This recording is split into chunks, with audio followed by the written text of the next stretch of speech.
Ito ay rated SPG. Striktong patnubay at gabay ng magulang ang kailangan. Maaaring may masiselang tema, lengguwahe, karahasan, sexual, horror o droga na hindi angkop sa mga bata.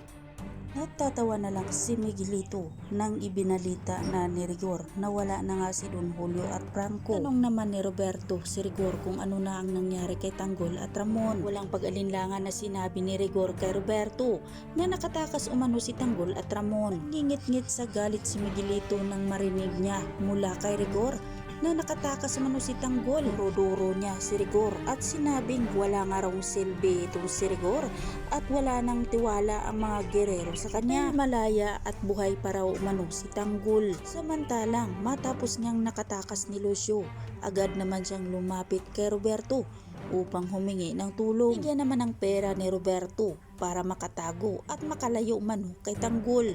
Hindi na siya nakalayo mula kay Roberto dahil binuhusan na nga niya ito ng mainit na kape. Galit na galit si Roberto kay Lucio dahil bakit buhay pa nga raw ito at hindi na nga daw ito tuluyang namatay pa. Para manahimik na si Lucio, sinakal nga ito ni Roberto.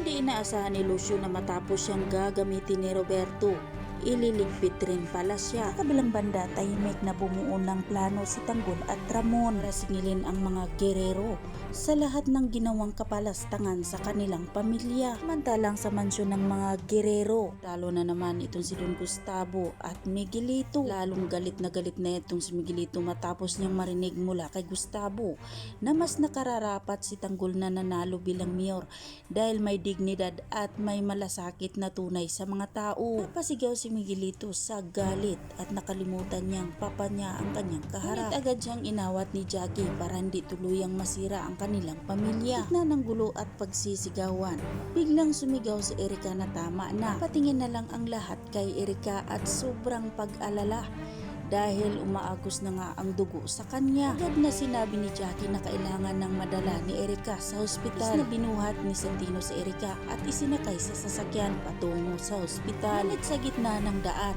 sinorpresa ang mga gerero nila ni Tanggol at Ramon. Narangan nila Tanggol at Ramon ang mga gerero dahil oras na raw umano para maningil. Naulanan ng bala nila Tanggol at Ramon ang sasakyan nila ni Miguelito. Tatakas pa kaya ang mga gerero?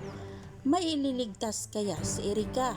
At ano naman kaya ang gagawin ngayon ni Santino? Ang ating pagkatutukan at sabay-sabay nating aabangan sa susunod pang mga kaganapan dito lang sa FJ Batang Quiapo.